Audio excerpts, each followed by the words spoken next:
निर्णय प्रक्रियामा सबभन्दा पहिला चाहिँ हामीले निर्णय भनेको के हो, डिसिजनलाई डिफाइन गर्नुपर्ने हुन्छ हैन। डिसिजनलाई डिफाइन गर्नु पर्यो भने डिसिजन भनेको सेलेक्सन हो है। डिसिजन भनेको simply it is the selection, selecting the best alternative. तपाईलाई उपलब्ध भएका जति पनि अल्टरनेटिभहरू छन् ती अल्टरनेटिभहरू मध्ये बेस्ट अल्टरनेटिभको छनौट गर्ने त्यो कामलाई हामीले डिसिजन मेकिङ भनेर भन्छौँ। त्यो सेलेक्सन जुन छ, त्यो अल्टरनेटिभ जुन छ, त्यो अल्टरनेटिभको सेलेक्सनलाई हामीले डिसिजन भनेर भन्छौँ।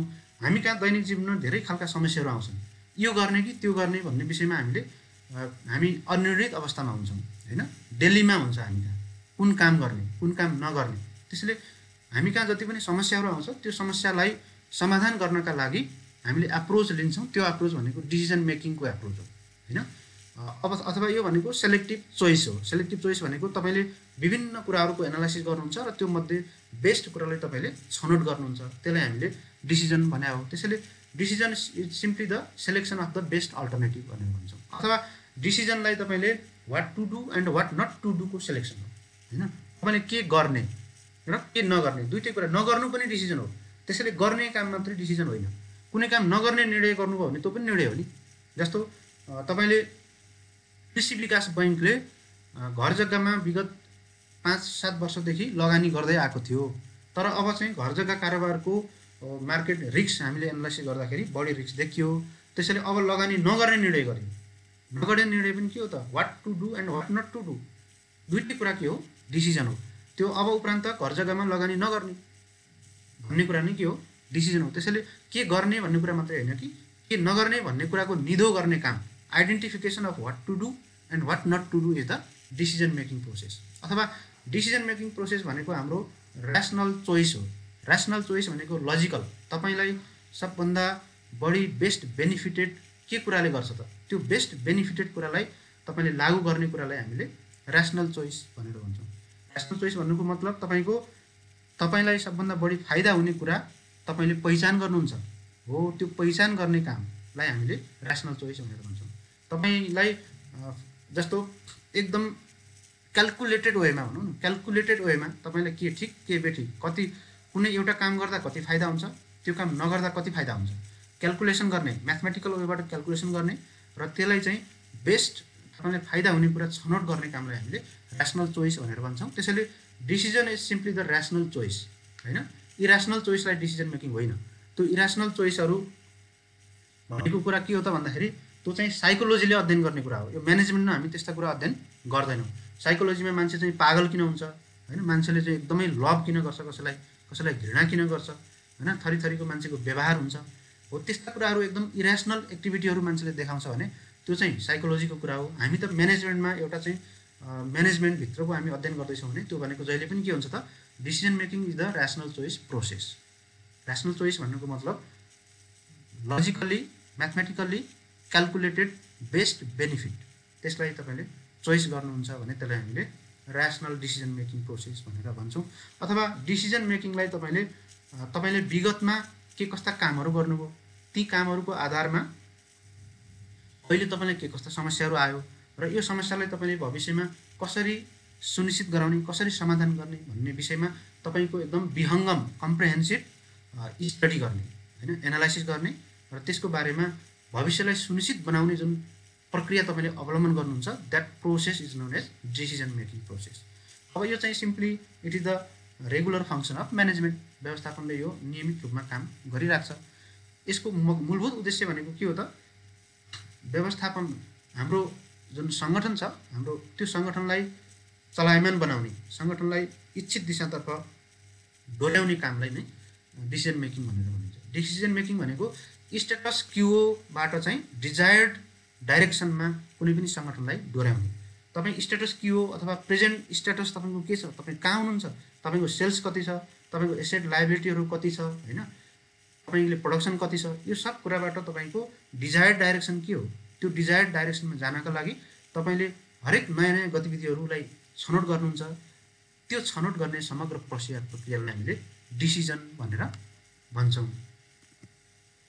अब अलिकति डेफिनेसनहरू पनि तपाईँले जान्नुपर्ने हुन्छ। कुराहरू त यिनै हो है, कुराहरू सबै डिसिजन मेकिङ भनेको त्यही नै हो, बेस्ट अल्टरनेटिभहरूलाई छनौट गर्ने हो, त्यही नै हो। ऱ्यासनल डिसिजन मेकिङ हो यो भनेको, ऱ्यासनल चोइस हो हैन, के गर्ने के नगर्ने भन्ने कुराहरूको छनौट गर्ने काम हो। तर अब केही परिभाषाहरू इक्जाममा तपाईँलाई डिसिजन मेकिङ भनेको के हो भन्ने आइहाल्यो भने, डिफाइन गर्नुहोस् भन्ने कुरा आयो भने तपाईँहरूले त्यस्तो बेलामा डिसिजन मेकिङ भनेको तपाईँको आफ्नो 2-3वटा धारणा लेखेर 1-2वटा अरू कसैको परिभाषा पनि लेख्नुपर्ने हुन्छ, त्यसपछि त्यो बेटर हुन्छ। अब जर्ज टेरीले के भन्नुहुन्छ त भन्दा decision making is the selection based on some criteria from 2 or more alternatives. कुरा त्यही हो, 2 वा 2भन्दा बढी अल्टरनेटिभहरू छन् तपाईँसँग, त्यो मध्येको सबभन्दा बेस्ट अल्टरनेटिभलाई छनौट गर्ने काम नै डिसिजन मेकिङ हो। नयाँ कुरा केही छैन हैन। Decision making is the selection of preferred course of action from 2 or more alternatives.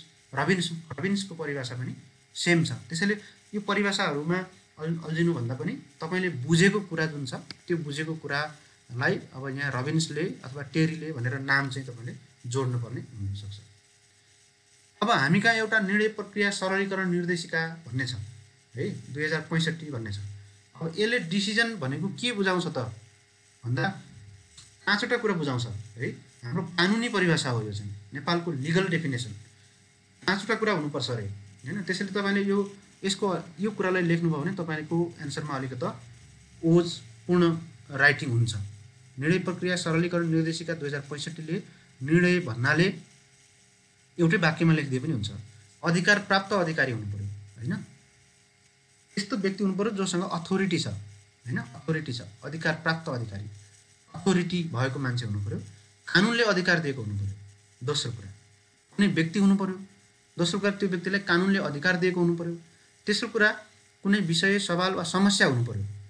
यतिकै हावामा चाहिँ डिसिजन गर्ने भन्ने हुँदैन। कुनै पनि विषय हुनु पर्यो, सब्जेक्ट म्याटर हुनु पर्यो, इस्युजहरू हुनु पर्यो अथवा प्रब्लम हुनु पर्यो। तपाईँको अगाडि कुनै केही काम गर्नका लागि विषय हुनु पर्यो, कुनै इस्युजहरू हुनु पर्यो र कुनै चाहिँ प्रब्लम हुनु पर्यो। प्रब्लम भन्ने बित्तिकै तपाईँको अहिले फेस गरेको कुरा हो, तपाईँले के फेस गरिराख्नु भएको छ हैन, त्यो फेस गरेको कुरा हुनु पर्यो। त्यो फेस गरेर तपाईँको संस्थालाई हानि नोक्सानी भइराखेको छ भने अब त्यो संस्थालाई त्यो समस्याबाट मुक्त गराउनका लागि तपाईँले नयाँ कदम चाल्नुपर्ने हुन्छ र त्यसपछि लिखित रूपमा दिएको हुनुपर्छ। डिसिजन भनेको जहिले पनि रिटर्न रूपमा हुनुपर्छ हाम्रो कानुनी परिभाषा अनुसार है। तर व्यवहारमा म्यानेजमेन्टमा डिसिजनहरू ओरल पनि हुन्छ, मौखिक पनि हुन्छ, तर हाम्रो सार्वजनिक सङ्गठनहरूमा निर्णय भनेको जहिले पनि लिखित हुनुपर्छ र त्यो विषयमा दिएको अन्तिम आदेश वा निर्देशन हुनुपर्छ। यो 5वटा कुरालाई तपाईँले डिसिजन भनेर भन्न सक्नुहुन्छ। अधिकार प्राप्त अधिकारीले कानुनले दिएको अधिकार प्रयोग गरी कुनै विषय वा सवालका सम्बन्धमा लिखित रूपमा दिएको अन्तिम आदेश वा निर्देशन। यो 5वटा कुरालाई तपाईँले फ्र्याक्चर गरेर अलग अलग ढङ्गले 5वटा विशेषता पनि भन्न सक्नुहुन्छ। त्यसैले निर्णय प्रक्रियाको विशेषता के हुन्छ त भन्दा पहिलो कुरा निर्णय प्रक्रियामा जहिले पनि अधिकार प्राप्त व्यक्तिले निर्णय गर्छ। दोस्रो कुरा त्यो अधिकार प्राप्त व्यक्तिलाई कानुनद्वारा अधिकार दिएको हुन्छ, आफू स्वघोषित अधिकारवाला हुँदैन, कानुनले अधिकार दिएको हुन्छ। तेस्रो कुरा निर्णय भनेको जहिले पनि कुनै विषय, कुनै सवाल वा कुनै समस्याको सम्बन्धमा गरिन्छ, ब्ल्याङ्केटमा निर्णय हुँदैन। निर्णय हुनका लागि कुनै विषयवस्तु चाहिन्छ हैन। जस्तो ऋण दिने निर्णय गर्नु पर्यो, ऋण नदिने निर्णय गर्नु पर्यो भने त्यो के हो त, विषय हो नि, कुनै इस्यु हो नि हैन। कुनै समस्या आयो तत्कालका लागि चाहिँ हाम्रो चाहिँ मर्जरमा जानु पर्यो, मर्जर ब्याङ्क मर्जरमा जानु पर्यो। मर्जरमा नगएपछि तपाईँको लाइसेन्स खारेजी हुन्छ, राष्ट्र ब्याङ्कले त्यस्तो प्रकारको नीति निर्देशनहरू जारी गरेको छ भनेपछि द्याट इज योर प्रब्लम। त्यो प्रब्लमलाई तपाईँले के गर्नु पर्यो त, अब मर्जरमा जाने अर्को ब्याङ्क खोज्नु पर्यो, पार्टनर खोज्नु पर्यो, अथवा चाहिँ तपाईँले पुँजी बढाउने उपायहरू खोज्नु पर्यो हैन। त्यो तपाईँको समस्या हो, तपाईँसँग मल्टिपल अप्सनहरू छ। एउटै मात्रै अप्सन भयो भने त्यहाँ पनि डिसिजन हुँदैन। त्यो स्वतः गर्नुपर्ने काममा हामी डिसिजन वैधानिकताको लागि हामी डिसिजन गर्छौँ, तर त्यो चाहिँ डिसिजन हुनको लागि 2 or more than 2 अल्टरनेटिभ्सहरू हुनुपर्छ। अब त्यस्तै अनि लिखित रूपमा दिएको हुनुपर्छ, लेखेर गर्नुपर्ने हुन्छ र अन्तिम रूपमा दिएको फाइनल अर्डर हुनुपर्छ। फाइनल अर्डर मात्रै निर्णय हो।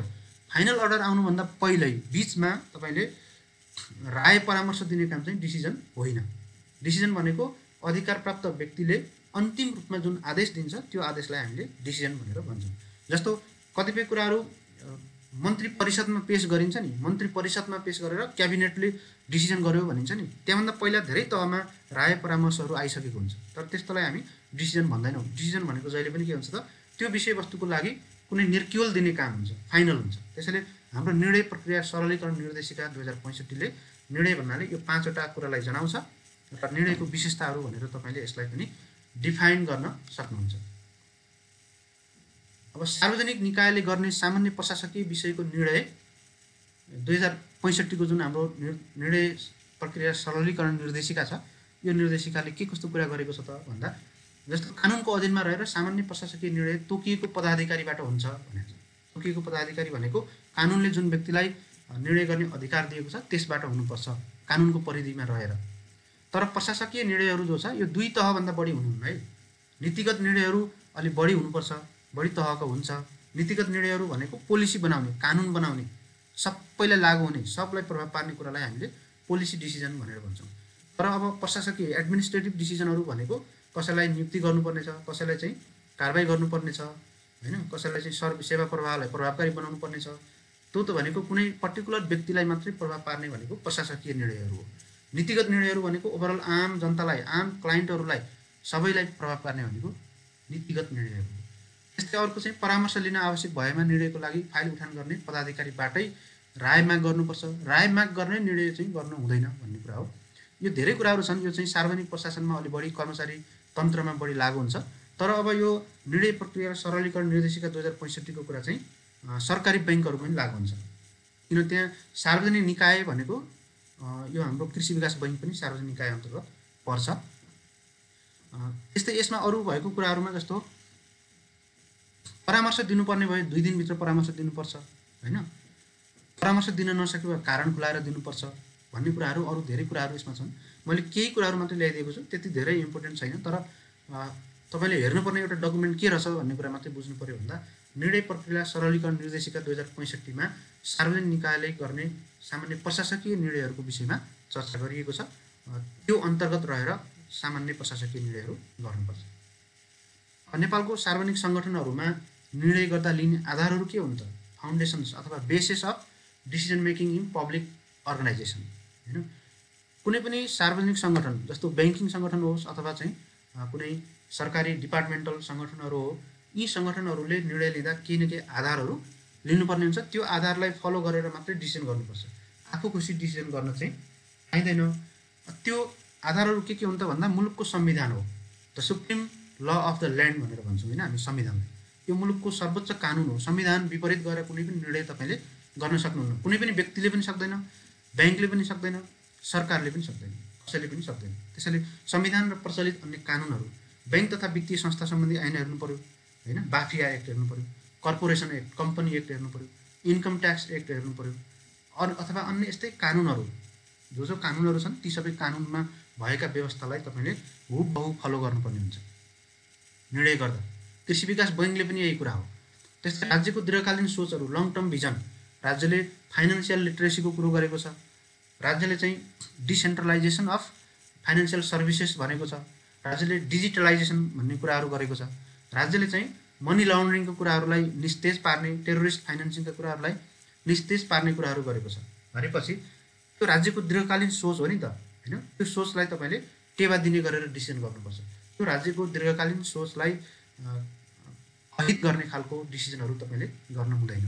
त्यस्तै अन्तर्राष्ट्रिय कानुनहरू, इन्टरनेसनल लहरूमा जस्तो WTO का लहरू हुन्छन्, वर्ल्ड ब्याङ्क, IMF का लहरू हुन्छ, केही कुराहरू हुन्छन्। नेपालले गएर अन्तर्राष्ट्रिय जगतमा विभिन्न खालका सन्धि सम्झौताहरू गरेको हुनसक्छ, युनाइटेड नेसन्सले केही कुराहरू सुझावहरू दिएको हुनसक्छ हैन, नेपाल भारत बीचमा भएका सन्धि सम्झौताहरू हुनसक्छन्। यी विभिन्न खालका इन्टरनेसनल लहरू छ, यसलाई पनि फलो गर्नुपर्छ। त्यस्तै मुलुकको सोसियल कन्डिसन के छ हैन, सोसियल कन्डिसन के छ? नेपालको सोसियल कन्डिसन भनेको हाम्रो हिन्दू धर्मावलम्बीमा आधारित छ। धेरै majority of the population Hindu रिलिजनलाई फलो गर्छ। अब त्यहाँभित्र तपाईँ चाहिँ हिन्दू रिलिजनको विरोधी खालको डिसिजन गर्नुभयो भने त्यो चाहिँ हुँदैन। हिन्दू कस्टम्स, रिलिजनहरूलाई समाजले एक्सेप्ट गरेको अवस्थामा त्यसलाई फलो गर्नु पर्यो हैन।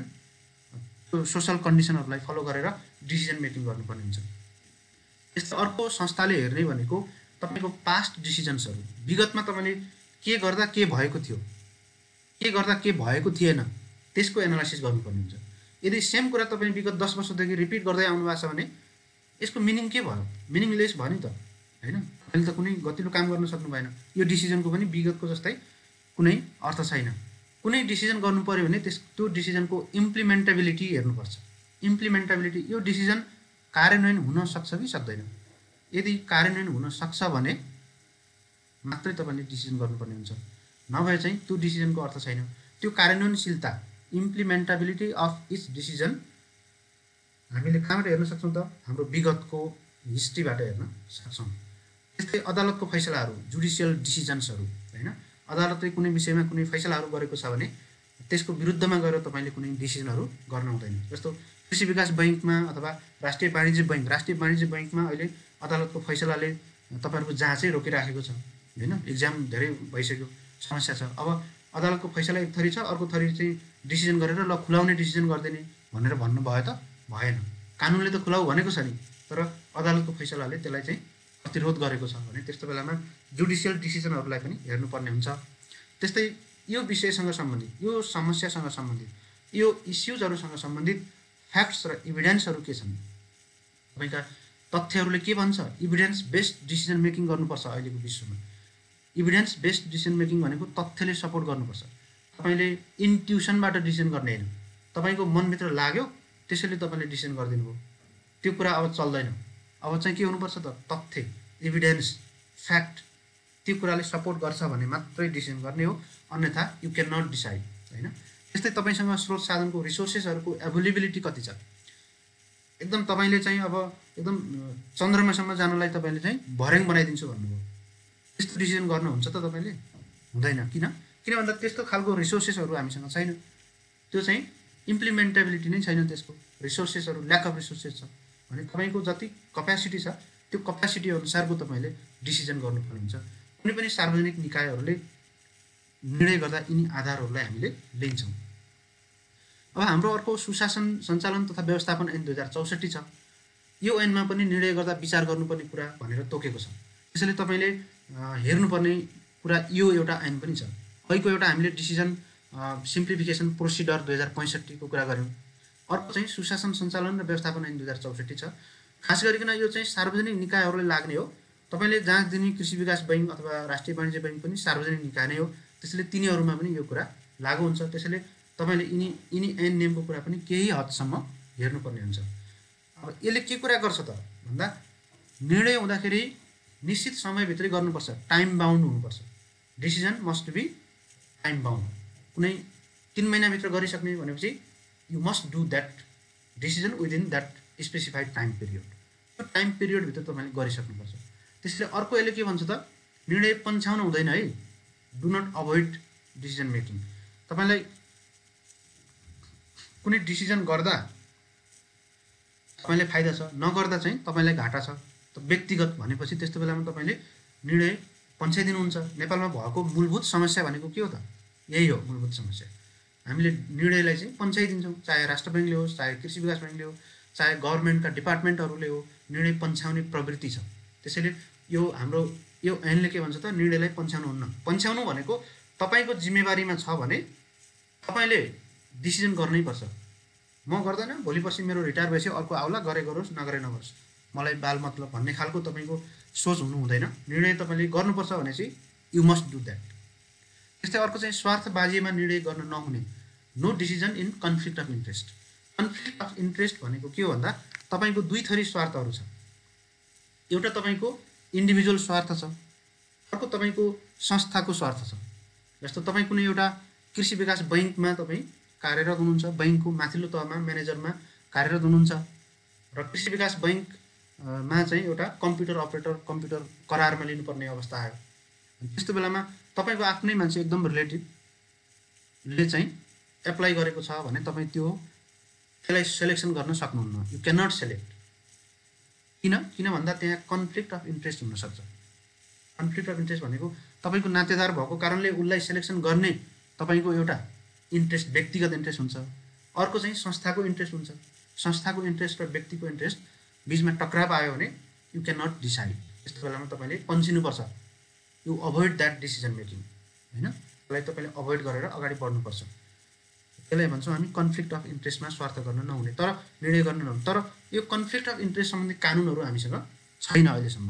खालि यहाँ स्वार्थबाजीमा निर्णय नगर्ने भनेको छ। केलाई स्वार्थ भन्ने, कुन लिमिटकोसम्म निर्णय गर्न मिल्ने, कतिसम्मको स्वार्थलाई हामीले गणना गर्ने, कतिसम्मको स्वार्थलाई गणना नगर्ने, त्यो कुराहरूसँग हाम्रो स्पष्ट कानुनहरू नेपालमा छैन। त्यस्तै अर्को चाहिँ निर्णय गर्दा तपाईँले कारण र आधारहरू खुलाउनुपर्छ। डिसिजन यत्तिकै गरियो भनेर होइन, किन गरियो होइन, यसको आधारहरू कारणहरू के हो, decision with justification. You must put your justification while making decisions होइन। त्यो डिसिजन गर्दाखेरि तपाईँले कारण र आधारहरू खुलाउनुपर्छ। बिना कारण र आधार तपाईँलाई आफू खुसी लागेर कुनै डिसिजन गर्न सक्नुहुन्न। त्यसैले यो भनेको के हो, इभिडेन्स बेस्ड डिसिजन मेकिङलाई सपोर्ट गरेको हो। त्यस्तै अर्को चाहिँ सरोकारवालालाई सहभागी गराउन सकिने भनेको चाहिँ गर्नै पर्ने भन्ने छैन अहिले, पार्टिसिपेसन। त्यसैले हाम्रो यो पनि एउटा कमजोरी, गराउन सकिने होइन कि गराउनु पर्ने भनेर लेख्नु पर्यो नि त कानुनमा, आवश्यक परेको बेलामा सकिने भन्ने मात्रै छ होइन। त्यो छ। अर्को निर्णय गर्दा पारदर्शिता कायम गर्नुपर्छ, ट्रान्सप्यारेन्सी गर्नुपर्छ। ओपेक कन्डिसनमा तपाईँले बन्द कोठाभित्र गएर तपाईँले के काम गर्नुहुन्छ त्यो कुरा चाहिँ जनताका लागि अथवा स्टेक होल्डरका लागि ग्राह्य हुँदैन।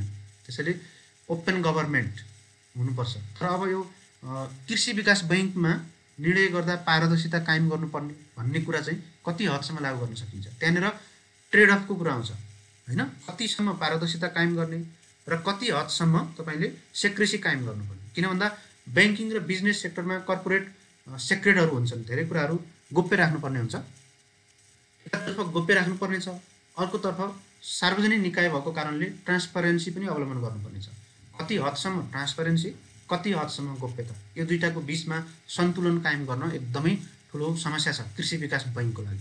तर अन्य सरकारी निकायहरूको लागि त सेक्रेट राख्नै पर्दैन, सरकारी निकायले सेक्रेट राख्नै हुँदैन, ट्रान्सपेरेन्ट सब कुरा खोलिदिनुपर्छ। त्यसैले यो चाहिँ हाम्रो सुशासन सञ्चालन तथा व्यवस्थापन ऐन 2064 मा निर्णय गर्दा ध्यान दिनुपर्ने कुराहरू हो। यो कुराहरू कृषि विकास बैङ्कलाई पनि लागू हुन्छ। अब डिसिजन मेकिङ प्रोसेसको हाम्रो विशेषताहरू के छ त, केही यसका पेकुलियर फिचर्सहरू छन्। त्यो के हुन् भन्दा डिसिजन मेकिङ प्रोसेस भनेको यो म्यानेजरियल फङ्सन हो, म्यानेजमेन्टले गर्ने काम हो, क्लेरिकल स्टाफहरूले गर्ने काम होइन, स्टाफ एजेन्सीले गर्ने काम होइन होइन। त्यस्तै एक्जुलरी एजेन्सीहरूले गर्ने काम होइन होइन, एडभाइजरी एजेन्सीहरूले गर्ने काम होइन। यो त म्यानेजरले, जो लाइन अर्गनाइजेसन छ, लाइन स्टाफहरू छ, तिनीहरूले गर्ने काम हो। It is the managerial function पहिलो। दोस्रो कन्टिन्युअस प्रोसेस हो। यो हिजो गरेको थियो सकियो भन्ने होइन, आज फेरि गर्नुपर्ने हुनसक्छ, भोलि पनि हुन्छ। त्यसैले म्यानेजमेन्ट रहेसम्म डिसिजन मेकिङ रहिरहन्छ। अर्को डिसिजन के का लागि गरिन्छ त, गोलका लागि गरिन्छ, गोल ओरिएन्टेड हुन्छ। त्यस्तै अर्को चाहिँ यो इन्टेलेक्चुअल एक्टिभिटी हो। यो भनेको यो मूर्खहरूले गर्ने काम होइन, यो भनेको कसले गर्ने काम हो त, जोसँग बौद्धिकता छ। इन्टेलेक्चुअलिटी भनेको तपाईँसँग त्यस्तो क्यापासिटी हुनु पऱ्यो जो चाहिँ तपाईँले के सही के गलत भन्ने कुरा छुट्याउन सक्नुहुन्छ, डाटाहरूको सही ढङ्गले एनालाइसिस गर्न सक्नुहुन्छ, तपाईँको पास्टको तपाईँले मूल्याङ्कन गर्न सक्नुहुन्छ र विगतको फोरकास्ट गर्न सक्नुहुन्छ। हो त्यस्तो जुन क्षमता छ त्यसलाई हामीले इन्टेलेक्चुअलिटी भनेर भन्छौँ। त्यसैले यो डिसिजन मेकिङ भनेको इन्टेलेक्चुअलहरूले गर्ने काम हो है। म्यानेजमेन्टमा अरू बाहिर जीवनमा त जसले पनि डिसिजन गर्छ, कसैले चाहिँ म जोगी हुन्छु भन्यो भने नि हुन पायो नि त, व्यक्तिगत जीवनमा त मतलब भएन। तर हामी सङ्गठनमा चाहिँ इन्टेलेक्चुअल, यो चाहिँ इन्टेलेक्चुअल एक्टिभिटी हो भनेर भन्छौँ। त्यस्तै अर्को चाहिँ डिसिजन मेकिङ भनेको जहिले पनि सिचुएसनल हुन्छ, परिस्थितिले प्रभाव पार्छ। आजभन्दा 5 वर्ष अगाडि कृषि विकास बैङ्कले गर्ने डिसिजन त्यही विषयमा र अहिले गर्ने डिसिजनमा आकाश जमिनको फरक हुन्छ, र भोलि फेरि त्यही विषयमा डिसिजन गर्नु पर्यो भने धेरै फरक हुन्छ। त्यसैले सिचुएसनको दास हो यो निर्णय प्रक्रिया भनेको। त्यस्तै निर्णय प्रक्रिया भनेको अर्को चाहिँ प्रब्लम सल्भिङ टुल्स पनि हो होइन, यो समस्या समाधानकै लागि भनेर बन्ने हो। त्यस्तै यो भनेको राइट डाइरेक्सनतर्फ संस्थालाई अगाडि बढाउने एउटा उपाय हो। अर्को चाहिँ यो involvement of individual, team and organisation, तिनटै लेभलको संलग्नता हुनसक्छ। व्यक्तिले पनि गर्न सक्छ, टिममा पनि डिसिजन हुनसक्छ, र त्यस्तै अर्गनाइजेसन लेभलमा, ओभरअल संस्थागत लेभलमा पनि निर्णय प्रक्रिया चाहिँ हुनसक्छ। यो भनेको बेस्ट सेलेक्सन नै हो, हामीले बारम्बार भनिसक्यौँ होइन। त्यस्तै यो भनेको ऱ्यासनल एक्टिभिटी हो, यसको निर्णय प्रक्रियाको विशेषताहरू हो। अब यसमा यो लिगल हुनुपर्छ भन्ने कुरा पनि तपाईँले थप्न सक्नुहुन्छ। त्यस्तै यो चाहिँ अथोरिटी प्राप्त व्यक्तिले गर्ने हो भनेर पनि तपाईँ भन्न सक्नुहुन्छ। यो लिखित रूपमा वा मौखिक रूपमा दुइटै हुनसक्छ होइन, संस्थागत रूपमा, लिखित मौखिक रूपमा दुइटै रूपमा हुनसक्छ। अब अर्को एउटा क्वेसन आउन सक्छ तपाईँहरूलाई इक्जाममा, त्यो भनेको features of best decision making procedure है। कस्तो निर्णय प्रक्रिया असल निर्णय प्रक्रिया हो त भन्दा यस्तो निर्णय प्रक्रिया हो जो चाहिँ वास्तविकतामा आधार हुनुपर्छ, वास्तविकता र विशिष्ट हुनुपर्छ, specific to the subject point होइन। एउटा सब्जेक्ट पोइन्ट एउटा अर्कै विषय छ, तपाईँले डिसिजन अर्कै विषयमा गर्नु हो, म्याच गरेन होइन, त्यो म्याच गराउनु पऱ्यो, स्पेसिफिक हुनु पऱ्यो। अर्को चाहिँ यो ट्रान्सप्यारेन्ट हुनु पऱ्यो होइन।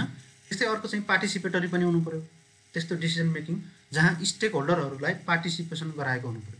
त्यस्तै अर्को चाहिँ डिमान्ड बेस्ड हुनु पऱ्यो। डिमान्ड बेस्ड भनेको स्टेक होल्डरहरू तपाईँको क्लाइन्टहरू के चाहन्छन् त्यसको आधारमा डिसिजन गर्ने हो, न कि तपाईँ के दिन सक्नुहुन्छ, तपाईँको क्षमता के हो, सप्लाई साइडबाट डिसिजन गर्ने होइन। Decision must be derive by demand side. डिमान्डले के भन्छ, क्लाइन्टहरूले के चाहन्छन्, क्लाइन्टहरूले नयाँ शाखा चाहन्छन् भने तपाईँले एकदम जुम्लामा गएर नयाँ शाखा खोल्नु पऱ्यो। क्लाइन्टहरूले चाहन्नन्, they do not need your branch in Jumla, then तपाईँले किन चाहिँ जुम्लामा हाम्रो क्षमता छ, हाम्रो कर्मचारी छ, हामीसँग पैसा छ, जुम्लामा गएर शाखा खोल्छु भनेर भएन नि त होइन। त्यसैले डिमान्ड के चाहन्छ त्यो डिमान्ड बेस्ड हुनुपर्छ निर्णय, असल निर्णय प्रक्रिया हुनुको लागि होइन। त्यस्तै समस्यालाई केन्द्रमा राखेको हुनु पऱ्यो, फोकस अन प्रब्लम। प्रब्लमको वरिपरि समस्या डिसिजन मेकिङ घुम्ने हो। प्रब्लममा एकापट्टि पन्साइदिने, डिसिजन अर्कोपट्टि गर्ने, त्यसले हुँदैन। भाइबल हुनु पऱ्यो। भाइबल भनेको तपाईँसँग भएको जति पनि रिसोर्सेसहरू छन् त्यो रिसोर्सेसहरू सफिसियन्ट हुनु पऱ्यो इम्प्लिमेन्टेसनको लागि होइन। त्यस्तै अर्को चाहिँ यो सस्टेनेबल हुनु पऱ्यो। तपाईँले आज डिसिजन गर्ने अनि भोलि तपाईँले फिर्ता लिने होइन। सरकारले गर्छ नि बेला बेलामा, सरकारले आज निर्णय गर्छ, भोलि आन्दोलन हुन्छ, त्यसपछि पर्सि फिर्ता गर्छ। हो त्यस्तो खालको सस्टेनेबल नहुने खालको डिसिजनहरू गर्न भएन। एकपल्ट तपाईँले डिसिजन गरेपछि त्यसले कमसेकम इम्प्याक्ट चाहिँ गर्नु पऱ्यो केही न केही सोसाइटीमा, केही न केही तपाईँको क्लाइन्टमा, स्टेक होल्डरहरूमा केही न केही अलि लामो समयसम्म रहनु पऱ्यो। निर्णय प्रक्रिया असल हुनका लागि त्यसको चाहिँ कारण र आधारहरू खुलाउनु पऱ्यो, जस्टिफिएबल हुनु पऱ्यो, न्यायोचित हुनु पऱ्यो। र निर्णय मात्रै गरिदिने होइन, निर्णय गर्यो तपाईँको जिम्मेवारी सकियो त्यो होइन। निर्णय गर्ने तर निर्णयसँगै एक्सन प्लान पनि दिनु पऱ्यो, मोनिटरिङ प्लानहरू दिनु पऱ्यो, रिसोर्स प्लानहरू दिनु पऱ्यो। एक्सन प्लान बिनाको निर्णयको कुनै औचित्य छैन, कुनै अर्थ छैन। त्यसैले हरेक निर्णय गर्दा त्यससँगै एक्सन प्लान हुन जरुरी छ।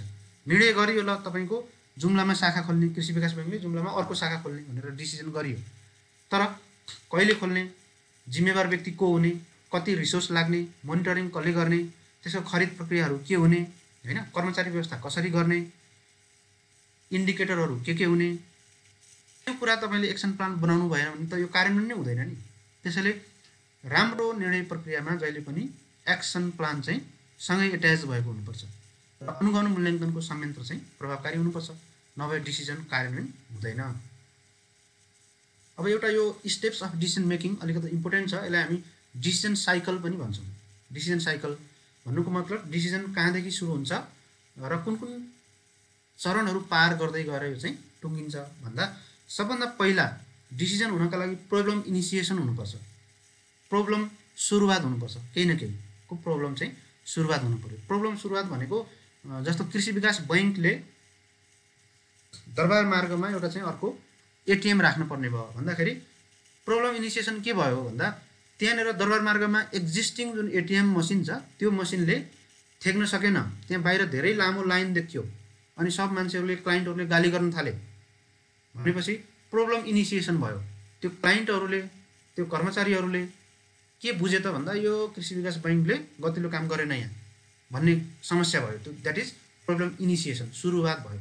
त सुरुवात भइसकेपछि वास्तविक प्रब्लमको आइडेन्टिफिकेसन गर्नु पऱ्यो, समस्यालाई तपाईँले पहिचान गर्नु पऱ्यो, चिन्नु पऱ्यो के हो त हाम्रो समस्या, यहाँ मान्छेहरू किन बढी भिड भइरहेको छ, हाम्रो चाहिँ नेटवर्क कमजोर भएर त्यो मान्छेलाई धेरै टाइम लागेर, एकजना मान्छेले पैसा निकाल्नलाई टाइम लागेर प्रब्लम लाइन खडा भइरहेको हो कि त्यहाँ मान्छेहरूको फ्लो धेरै भएर हो कि अथवा त्यहाँ अरू ब्याङ्कको एटिएम नभएर हो कि के हो त तपाईँको problem must be identified after initiation of the feeling of the problem होइन। फिलिङ भयो भने आइडेन्टिफाई हुन्छ। आइडेन्टिफाई गर्नलाई तपाईँले रिसर्च गर्नुपर्छ, अध्ययन गर्नुपर्छ। त्यसपछि विकल्पको खोजी गर्नुपर्छ। तपाईँले के गर्ने त, त्यहाँ एउटा ब्रान्चै लगेर राखिदिने हो कि कृषि विकास बैङ्कको, त्यहीँभित्र अर्को एउटा काउन्टर अलग राख्ने हो कि त्यसको 100 मिटर पर राख्ने हो कि अर्को, विभिन्न खालका अल्टरनेटिभहरू छन् नि त तपाईँसँग होइन। हो त्यो अल्टरनेटिभहरू डेभलप गर्नु पऱ्यो। You have to develop such alternatives that can be helpful to solve the problem होइन। त्यसलाई हामीले आइडेन्टिफाई गरेर त्यसलाई अल्टरनेटिभहरूलाई खोज्ने र त्यो प्रत्येक अल्टरनेटिभको फाइदा बेफाइदा, कस्ट बेनिफिट एनालाइसिस CBA गर्नु पर्यो हैन। प्रब्लम नम्बर के अरे अल्टरनेटिभ नम्बर 1 अथवा प्लान नम्बर 1 बेनिफिट के छ, कस्ट कति छ, तपाईलाई नेट के आउँछ। अल्टरनेटिभ नम्बर 2 बेनिफिट के छ, कस्ट कति छ, तपाईको नेट भ्यालु तपाईको कति आउँछ। सी को त्यस्तै, डी को त्यस्तै, जतिवटा अल्टरनेटिभहरु हुन्छ त्यो सबै अल्टरनेटिभहरुको तपाईले एनालाइसिस गर्नु पर्यो र त्यसपछि तपाईले बेस्ट अल्टरनेटिभलाई सिलेक्सन गर्नु पर्यो, छनौट गर्ने। त्यो छनौट गरिसकेपछि यो त तपाईको मात्रै काम हो, तर निर्णय गर्ने काम चाहिँ कसले गर्छ त, निर्णय कार्यान्वयन गर्ने काम भनेको जोसँग अधिकार छ त्यसले मात्रै गर्छ, अधिकार प्राप्त व्यक्तिले भनेको छ। अब शाखा खोल्न पर्ने कुरा छ भने शाखा खोल्नलाई वार्षिक साधारण सभाबाट रेटिफाई गराउनु पर्ने हो, अथवा सञ्चालक समितिले चाहिँ स्वीकृति दिने हो, अथवा चाहिँ त्यहाँको प्रमुख कार्यकारी अधिकृतले दिने हो। कसले दिने हो त, त्यो कानुनले अधिकार दिएको, बैंक तथा वित्तीय संस्था सम्बन्धी ऐन, बाफिया एक्टले दिएको, कम्पनी एक्टले दिएको, राष्ट्र बैंकले दिएको निर्देशन बमोजिम तपाईले कुन लेभलबाट नयाँ शाखा खोल्नलाई अनुमति लिने हो त्यो कुरा डिसिजन लेजिटिमाइजेसन हो। यहाँ कसले के गर्नुभयो स्क्रिनमा चाहिँ अनेक समस्या देखिया छ हैन, कसले के गर्नु भएको छ यसलाई चाहिँ हटाइदिनुस् है। त्यस्तै अर्को चाहिँ डिसिजन कार्यान्वयन हुन्छ, त्यसपछि इम्प्लिमेन्टेसन हुन्छ, त्यसपछि मोनिटरिङ एन्ड इभ्यालुएसन हुन्छ र त्यसपछि हामी फिडब्याक लिन्छौँ। फिडब्याक भनेको विगतमा हामीले के कस्ता कामहरू गर्यौँ त्यसबाट सकारात्मक कुराहरू के भयो, नकारात्मक कुरा के भयो, आगामी नयाँ डिसिजनका लागि कस्तो लर्निङ लिने, अब शाखा खोल्दाखेरि के गर्नुपर्ने होला हैन, त्यस्तो गर्ने कामलाई हामीले फिडब्याक लिने भन्छ। यो 9वटा चाहिँ साइक्लिकल वेमा चल्छ, यो तपाईले निरन्तर रूपमा यो फलो गरिराख्नुपर्ने हुन्छ। त्यस्तै अर्को चाहिँ निर्णयका प्रकारहरू भनेर हेर्दा अलिकति निर्णयका प्रकारहरूलाई हेर्दा धेरै कम्प्लिकेटेड रूपमा जानु हुँदैन, सजिलो तरिकाले तपाईले हेर्नु होला। एउटालाई भन्छौँ हामी रेगुलर भर्सेस कन्टिन्जेन्ट। रेगुलर भनेको चाहिँ नियमित रूपमा तपाईले औपचारिक रूपमा नियमित रूपमा प्रिडिटरमाइन्ड रूपमा गरिराख्ने निर्णयलाई रेगुलर भनिन्छ। आकस्मिक भनेको कहिलेकाहीँ मात्रै हुने हैन, कहिलेकाहीँ मात्रै एकदम कन्टिन्जेन्ट अवस्थामा तपाईको एकदम भुइँचालो आयो, त्यो बेलामा चाहिँ भुइँचालो पीडितहरूलाई कृषि विकास बैंकले सहयोग गर्नुपर्ने भयो। भुइँचालो त सधैँ आउँदैन, सधैँ सहयोग गरिराख्नु पर्दैन, कति सहयोग गर्ने, कसरी सहयोग गर्ने, मिन्स अफ सपोर्ट के हुने, त्यो विषयमा डिसिजन गर्नु पर्यो नि त बोर्डले। हो त्यो भनेको के हो त, कन्टिन्जेन्ट डिसिजन हो, तत्काल समस्या आएपछि समाधान गर्ने। त्यस्तै अर्को व्यक्तिगत र सामूहिक हुन्छ, individual versus group or organisation. एकजना सिंगल व्यक्तिले गर्ने डिसिजन व्यक्तिगत हो र ग्रुप इन्भल्भ भएर सहमतिको आधारमा गर्ने चाहिँ ग्रुप हो हैन। त्यस्तै अर्को औपचारिक र अनौपचारिक हुन्छ, फर्मल भर्सेस इन्फर्मल। फर्मल भनेको प्रिडिटरमाइन्ड हुन्छ, पहिल्यै पूर्व घोषित पूर्व जानकारी भएको, लिखित रूपमा गर्नुपर्ने र कानुनी वैधता पुरा गरेको, त्यसलाई हामीले फर्मल भनेर भन्छौँ।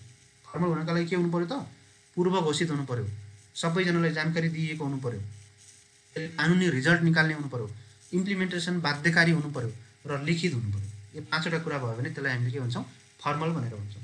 इन्फर्मल भनेको फर्मलको उल्टो, त्यो पूर्व जानकारी नभएको, आकस्मिक पनि हुनसक्छ, अनि कानुनी रूपमा बाध्यकारी नहुन सक्छ र मौखिक पनि हुनसक्छ, त्यसलाई हामीले इन्फर्मल भनेर भन्छौँ। सङ्गठनमा फर्मल र इन्फर्मल डिसिजनहरू भइराख्छन्। अर्को एउटा स्ट्राटेजिक र फङ्सनल अथवा अपरेसनल भन्ने छ। स्ट्राटेजिक रणनीति भन्नुको मतलब बाहिर देखिने एउटा, भित्र चाहिँ त्यसले थुप्रै बेनिफिटहरू दिन्छ तपाईँलाई भने that is known as strategic decision making. र यो चाहिँ जहिले पनि दीर्घकालीन हुन्छ, लङ टर्मको लागि हुन्छ। लङ टर्मको लागि गरिने डिसिजन मेकिङ जो चाहिँ बाहिर देखावटी रूपमा एउटा हुन्छ तर भित्र त्यसले तपाईँको सङ्गठनलाई एउटा नयाँ उचाइमा लैजाने पर्याप्त मात्रामा प्रयासहरू गर्दछ भने that decision making is known as strategic decision making. Functional भनेको डे टु डे काम गर्ने, तपाईँको स्ट्राटेजिक होइन, सिधै खरिदको कुरा गर्ने, कसैसँग बिक्रीको कुरा गर्ने, ऋण लगानीको कुराहरू गर्ने, कमिसन दिने कुराहरू गर्ने, कर्मचारी नियुक्तिको कुराहरू गर्ने, कर्मचारीको सरुवा गर्ने, कर्मचारीहरूको बढुवा गर्ने, यिनी कुराहरू के हो त अपरेसनल हो। त्यस्तै अर्को चाहिँ तदर्थ र व्यवस्थित भन्ने हुन्छ, सिस्टमेटिक भर्सेस एडहक। सिस्टमेटिक भन्नुको मतलब ऐन नियम कानुन बमोजिम प्रिडिटरमाइन्ड कोर्स अफ एक्सनबाट गएर तपाईँले सबै कुराहरू मूल्याङ्कन गरेर कस्ट बेनिफिट एनालाइसिस गरेर गर्ने कामलाई हामी सिस्टमेटिक भनेर भन्छौँ। एडहक भनेको तत्कालीन समस्यालाई तुरुन्तै समाधान गर्नु पर्यो, त्यसलाई एडहक। तदर्थ भनेको तदर्थ समिति भन्ने त सुन्नु भएको छ नि त हैन, कुनै एउटा विद्यमान हाम्रो कमिटीलाई विघटन गरेर एउटा तत्कालीन काम चलाउका लागि एउटा काम चलाउ समिति भने हुन्छ नि, त्यो तदर्थ समिति हो। त्यस्तो तदर्थ भनेको काम चलाउ, सिस्टमेटिक भनेको दीर्घकालीन प्रभाव पार्ने, सम्पूर्ण रूपमा अध्ययन गरिएको, व्यवस्थित रूपमा चाहिँ लिएको निर्णयलाई हामीले सिस्टमेटिक भन्छौँ। काम चलाउनका लागि मात्रै, तत्काल समस्या समाधान आयो त्यसका लागि हामीले एडहक भनेर भन्छौँ। जस्तो सिस्टमेटिक भनेको कर्मचारीहरूको तलब बढाउने, तपाईँको मार्केटको जुन इन्फ्लेसन छ, प्राइस लेभल छ, त्यसको आधारमा विगतको अध्ययन गरेर अरू सङ्घ सङ्गठनहरूले दिने कर्मचारीको तलबहरू अध्ययन गरेर कर्मचारीको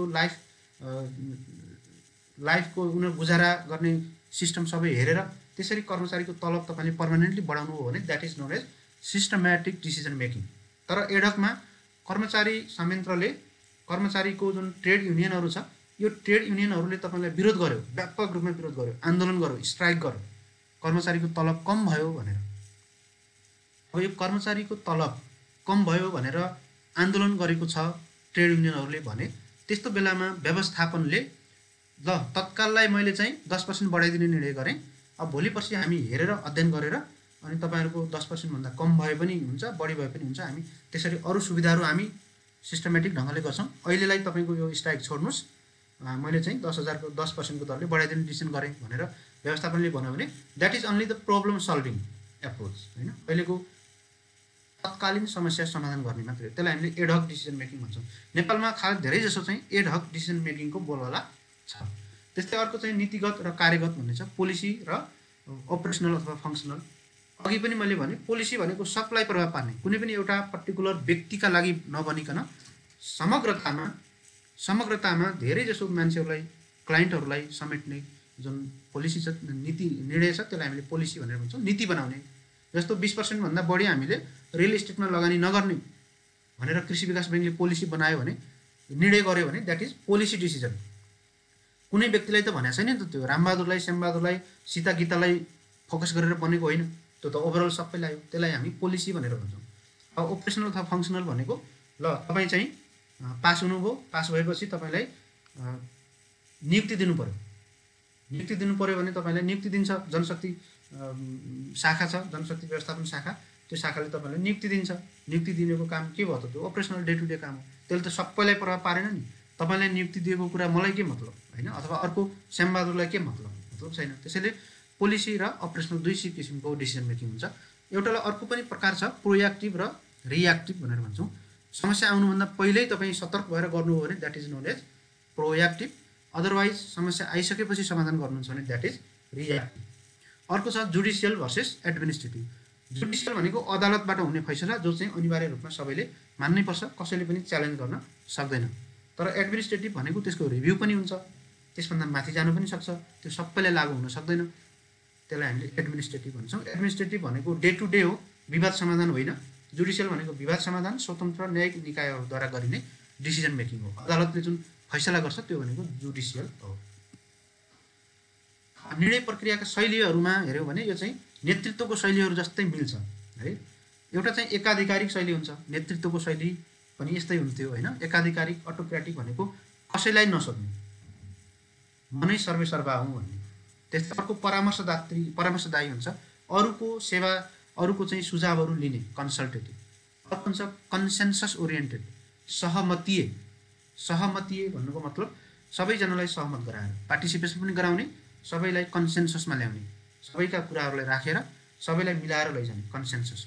अधिकार निक्षेपण भनेको आफूले डिसिजन नगर्ने, जे कुरा डिसिजन गर्नुपर्ने हो त्यो कुरा अरूलाई दिदिने, आफूभन्दा तलको कर्मचारीलाई अधिकार दिने कामलाई हामीले डेलिगेसन भनेर भन्छौँ, डेलिगेटेड स्टाइल हो त्यो। त्यस्तै प्रजातान्त्रिक डेमोक्रेटिक भनेको बहुमतको आधारमा डिसिजन गर्ने, सबैलाई समेट्ने, बहुमतको आधारमा डिसिजन गर्ने। सहजकारी भनेको गम्भीर विषयवस्तु छ भने त्यसमा जति पनि स्टेक होल्डरहरू छन् ती स्टेक होल्डरहरूलाई ल्याएर एकै ठाउँमा बसाल्ने, एउटै बेन्चमा बसाल्ने, अनि तिनीहरूले एकअर्कामा कुरा गर्न सक्ने वातावरण मिलाइदिएर निकास खोज्ने कामलाई हामी सहजकारी भनेर भन्छौँ। अब निर्णय निर्माणको केही सिद्धान्तहरूको बारेमा मात्रै चर्चा गरौँ है। एउटा चाहिँ पपुलिस्ट थ्योरी छ। पपुलिस्ट भनेको जनता जनार्दनहरू के चाहन्छन्, तपाईँका क्लाइन्टहरू के चाहन्छन्, त्यो क्लाइन्टहरूको बहुमत क्लाइन्टले जे चाहन्छ, जतातिर अहिलेको मार्केट गइराखेको छ त्यतैतिर तपाईँले डिसिजन गर्नुहुन्छ भने द्याट इज पपुलिस्ट थ्योरी है। पपुलिस्ट भनेको जस्तो डोनाल्ड ट्रम्पले के काम गर्थ्यो, पपुलिस्ट काम गर्थ्यो। अमेरिकनहरूले के चाहन्छन् त्यही काम उसले गर्थ्यो होइन। भारतमा हाम्रो मोदीजीले के गर्नुहुन्छ, मेजोरिटी इन्डियनले जे चाहन्छ त्यही गर्नुहुन्छ होइन। त्यस्तै गरेर अरू देशहरूमा पनि पपुलिस्ट थ्योरीबाट काम भइरहेको छ। अनि यस्तो व्यवस्थापनमा पनि यस्तो हुन्छ, हाम्रो कस्टमर क्लाइन्टहरू मेजोरिटीले के चाहन्छ त्यतैतर्फ हेरेर डिसिजन गर्ने, पपुलिस्ट थ्योरी। ऱ्यासनालिटी थ्योरी भन्ने छ। ऱ्यासनालिटी थ्योरी भनेको लाभ हानि क्यालकुलेसन गर्ने भनेर भनेको थियौँ नि। पपुलिस्ट हेर्ने होइन, अब तपाईँलाई फाइदा बेफाइदा हेर्ने, त्यसको आधारमा गर्नेलाई हामीले ऱ्यासनालिटी भनेर भन्छौँ। बााउन्डेड ऱ्यासनालिटी थ्योरी छ।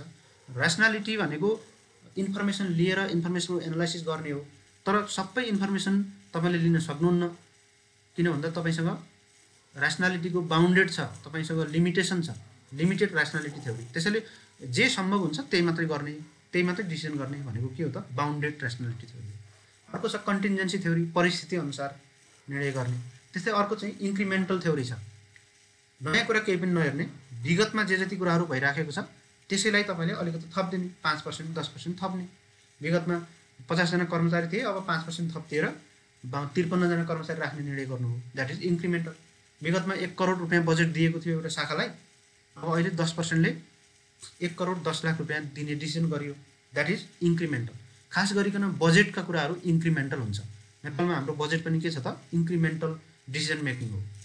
त्यस्तै अर्को चाहिँ इलाइट मास थ्योरी भन्ने छ। इलिट मास थ्योरी भनेको त्यो विषयसँग सम्बन्धित भद्र भलाद्मीहरू, माथिल्लो तहका मान्छेहरूले के भन्छन् त्यसले आधार मान्ने, आम पपुलेसनलाई छोडिदिने। ब्याङ्किङ सेक्टरमा जस्तो ब्याङ्करहरूले के भन्छन्, ठुला बडा ब्याङ्कका उद्योगपतिहरूले के भन्छन् त्यसलाई मात्रै फोकस गरेर डिसिजन गर्ने, त्यसलाई इलिट मास थ्योरी भनेर भनिन्छ। मिक्स्ड स्क्यानिङ थ्योरी भनेको केही हदसम्म ऱ्यासनालिटी, केही हदसम्म इन्क्रिमेन्टल, दुइटैलाई मिक्स गर्नेलाई हामीले मिक्स्ड स्क्यानिङ थ्योरी भनेर भन्छौँ। फङ्सनल थ्योरी भनेको तपाईँले काम गर्दाखेरि तपाईँलाई जे सजिलो लाग्छ, जसरी तपाईँले गोल एचिभ गर्न सक्नुहुन्छ त्यसको आधारमा डिसिजन गर्ने भनेको फङ्सनल थ्योरी। इन्स्टिट्युसनल थ्योरी भनेको संस्थागत मूल्य मान्यताहरू हुन्छन्, त्यो संस्थागत मेमोरी हुन्छ, त्यो संस्थागत मूल्य मान्यता र मेमोरीहरूलाई आत्मसात गरेर गर्ने डिसिजनलाई हामीले इन्स्टिट्युसनल थ्योरी भन्छौँ। त्यस्तै अर्को भनेको सिस्टम्स थ्योरी छ।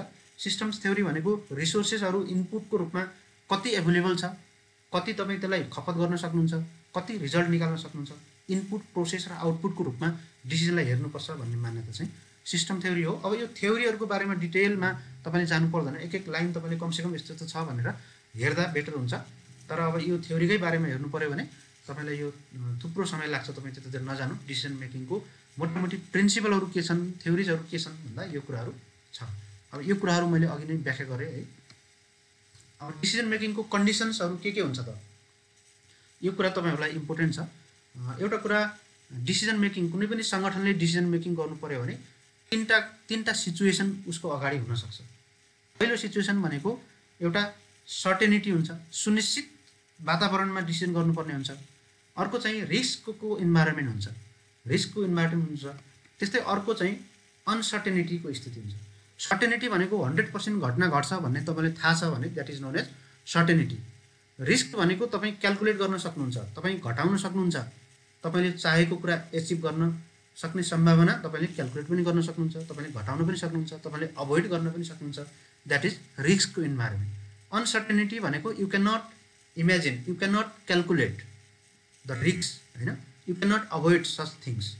तपाईँ न त अभोइड गर्न सक्नुहुन्छ, न त त्यो रिस्क क्यालकुलेट गर्न सक्नुहुन्छ, न त तपाईँ म्यानेज गर्न सक्नुहुन्छ, तपाईँ अन्दाजै गर्न सक्नुहुन्न, तपाईँ कल्पनै गर्न सक्नुहुन्न, तपाईँको कल्पनाभन्दा बाहिरको परिस्थिति पनि आउन सक्छ। त्यस्तो बेलामा तपाईँले डिसिजन गर्नु पऱ्यो भने के हुन्छ त भन्दा जस्तो सर्टेनिटीको अवस्थामा तपाईँले डिसिजन गर्नुभयो भने तपाईँको गुड डिसिजन मेकिङ हुने सम्भावना बढी हुन्छ। अनसर्टेनिटीको अवस्थामा तपाईँले गुड डिसिजन मेकिङ गर्ने सम्भावना एकदम कम हुन्छ। र रिस्कमा त तपाईँले रिस्कलाई कम पनि गराउन सक्नुहुन्छ, बेसी पनि गराउन सक्नुहुन्छ। त्यसैले रिस्कमा गुड डिसिजन मेकिङ गर्न पनि सक्नुहुन्छ, नगर्न पनि सक्नुहुन्छ। त्यो रिस्कको लेभल, त्यो रिस्कलाई मिटिगेट गर्ने तपाईँको क्षमता, रिस्कलाई प्रोपागेट गर्ने, रिस्कलाई आइडेन्टिफिकेसन गर्ने, रिस्कलाई म्यानेज गर्ने विभिन्न कुराहरू आवश्यक पर्छ। त्यसैले डिसिजन मेकिङ अनसर्टेनिटीको केसमा एक ढङ्गले गर्नुपर्ने हुन्छ, रिस्कको केसमा अर्को ढङ्गले गर्नुपर्ने हुन्छ, सर्टेनिटीको केसमा अर्कै ढङ्गले गर्नुपर्ने हुन्छ। अब डिसिजन मेकिङमा एरर्सहरू के आउँछ त, यो पनि अलिकति इम्पोर्टेन्ट छ। एरर्सहरू, एरर अथवा बायस भनेर भन्छौँ। एउटा चाहिँ डिसिजन मेकिङ गर्ने मान्छेले सेल्फ सर्भिङ बायस हुनसक्छ। सेल्फ सर्भिङ बायस भनेको राम्रो भयो भने मैले गर्दा हो, नराम्रो भयो भने अरूले गर्दा हो, सक्सेस जति मेरो, फेलर जति अरूको भनेर जुन आफ्नै लागि जुन उसले इन्डिभिजुअल बायस गर्छ त्यसलाई हामीले सेल्फ सर्भिङ बायस भनेर भन्न सक्छौँ है। त्यो एउटा बायस हुनसक्छ व्यक्तिमा। अर्को कन्फर्मेसन बायस। कन्फर्मेसन बायस भनेको विगतमा तपाईँले एउटा काम गर्नुभएको थियो, त्यो कामबाट तपाईँलाई राम्रो परिणाम आएको थियो, अब त्यही काम अहिले गर्नुपर्ने भयो भनेपछि तपाईँलाई के लाग्छ, विगतमा मैले यो काम गर्दा राम्रो नतिजा आएको थियो, अब अहिले पनि त्यही गर्नुपर्छ भनेर त्यो चाहिँ तपाईँले कन्फर्म गर्नुहुन्छ। विगतको तपाईँको पास्टको एक्सपिरियन्सलाई, पास्टको चोइसलाई तपाईँले अझ कन्फर्म गर्नुहुन्छ भने द्याट इज कन्फर्मेसन बायस। त्यो पनि एउटा बायस हो, निर्णय गर्ने सन्दर्भमा त्यो पनि बायस हो। त्यसले के गर्छ त, त्यसले चाहिँ अहिलेको सिचुएसनलाई ह्यान्डल गर्न सक्दैन, त्यसले चाहिँ ऱ्यासनालिटी ल्याउँदैन, त्यसले चाहिँ इभिडेन्स बेस्ड कुराहरू ल्याउँदैन। कन्फर्मेसन तपाईँको बायस पहिल्यै थियो, संयोगले पहिला त्यो घटना राम्रो भएको थियो, अब अहिले पनि त्यही हुन्छ भन्ने जरुरी छैन। अर्को त्यस्तै छ ओभर कन्फिडेन्स होइन। तपाईँको ओभर कन्फिडेन्स भनेको अनरियलिस्टिक पोजिटिभ भ्यू छ तपाईँको, यो त जसरी पनि हुन्छ होइन, नेपालमा रेल आउँछ जसरी पनि, पानी जहाज नेपालमा आउँछ। ओभर कन्फिडेन्स होइन हो। त्यसले के गर्छ त भन्दा त्यसले यो प्रोजेक्टहरू, यो डिसिजन मेकिङ फेल हुन्छ कि भन्नेतर्फ क्वेसनै रेज गर्न दिँदैन। त्यो पनि ओभर कन्फिडेन्स पनि एउटा के हो त, एरर नै हो डिसिजन मेकिङमा। अर्को चाहिँ ऱ्यान्डमनेस बायस। ऱ्यान्डमनेस बायस भन्नुको मतलब कुनै एउटा इभेन्ट अर्को कसैले अथवा तपाईँले गरेको इभेन्टको आधारमा तपाईँले डिसिजन गरिदिनुहुन्छ। जस्तो हलो इफेक्ट, एउटा घटना राम्रो भएको थियो, त्यही घटनालाई रिप्लिकेट गरिदिँदा ऱ्यान्डमनेस बायस हुन्छ। अर्को पर्सेप्चुअल बायस, एउटै विषयलाई अर्को मान्छेले एक थरी हेर्छ, तपाईँले अर्को थरी हेर्नुहुन्छ, तपाईँको अन्तर्गतको कर्मचारीले अर्को थरी हेर्छ। There are so many perceptions about the same events.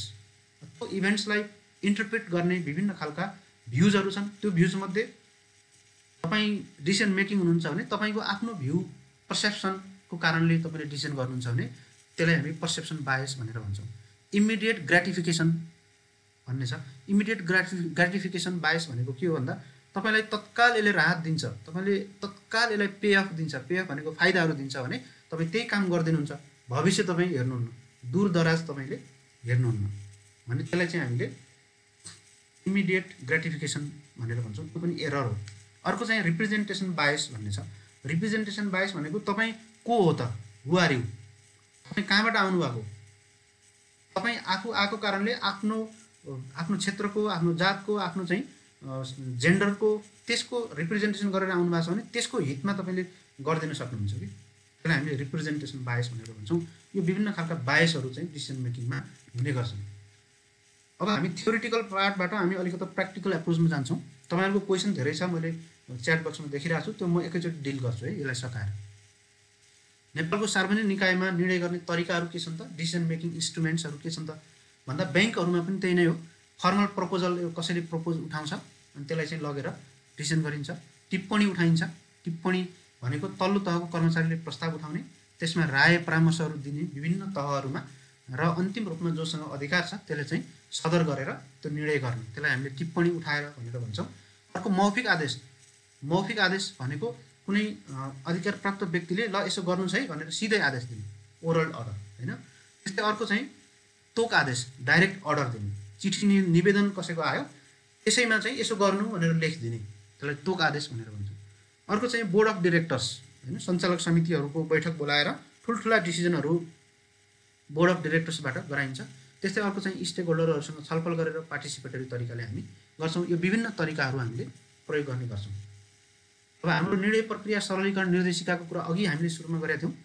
त्यसमा निर्णय कसरी गरिन्छ त भन्दा त्यसले ओभरअल सरकारी निकायहरूका डिसिजनलाई दुई भागमा बाँडेको छ। एउटा नीतिगत, अर्को चाहिँ प्रशासकीय।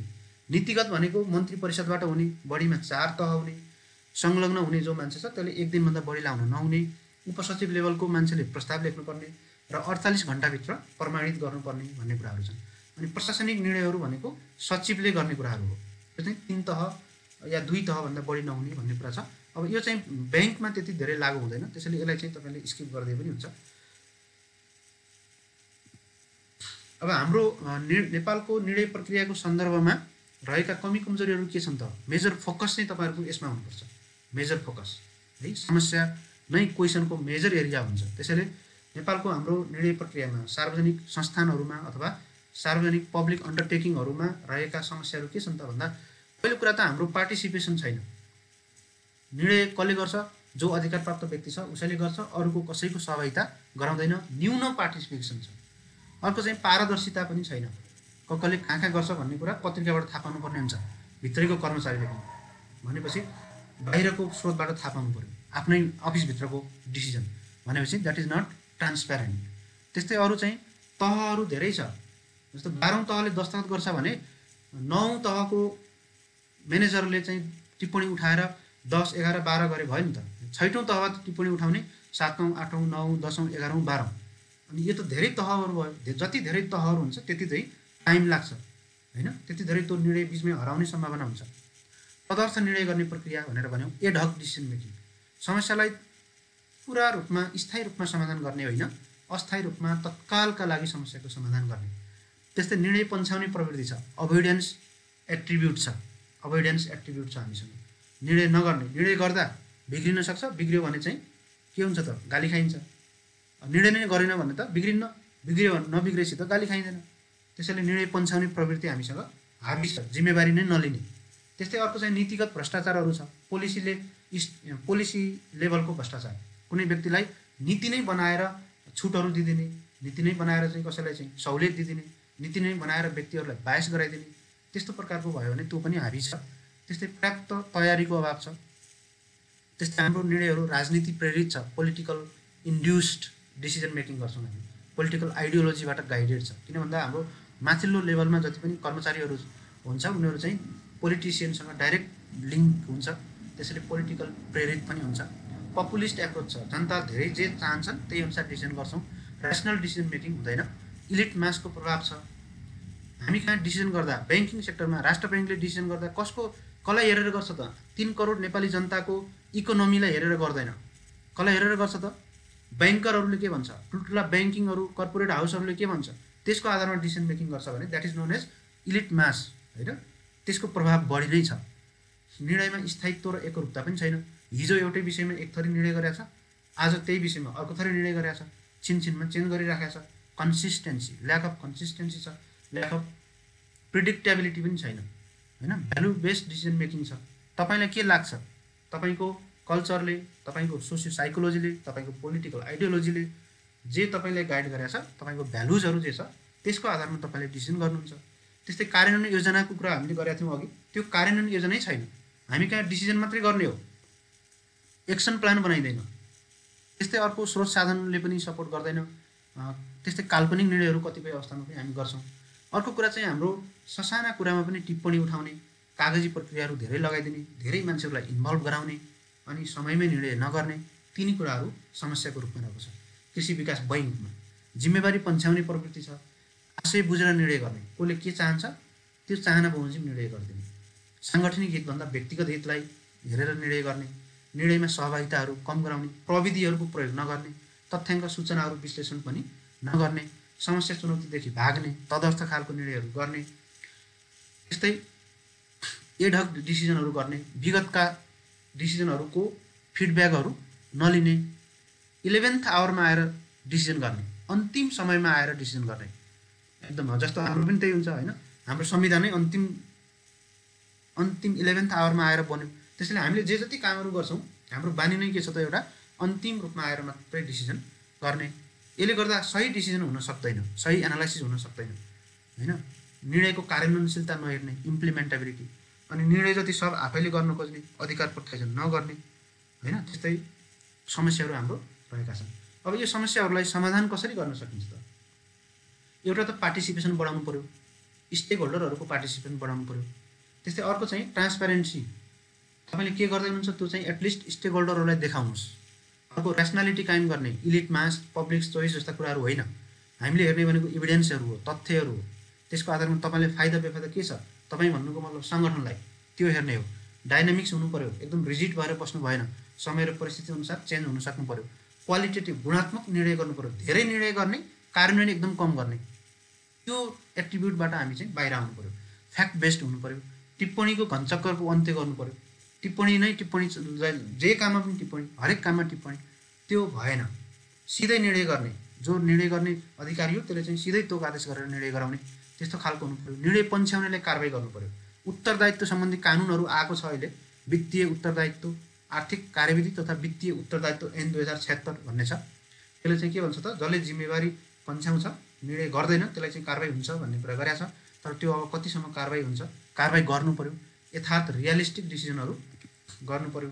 त्यस्तै टिप्पणी प्रथामा सुधार गर्नु पर्यो। सूचनाहरूको व्यापक मात्रामा प्रयोग गर्नु पर्यो, एनालाइसिस गर्नु पर्यो। तपाईँको पावरहरू, डिसिजन गर्ने पावर तलका कर्मचारीलाई पनि दिनु पर्यो। फिडब्याकहरू लिनु पर्यो।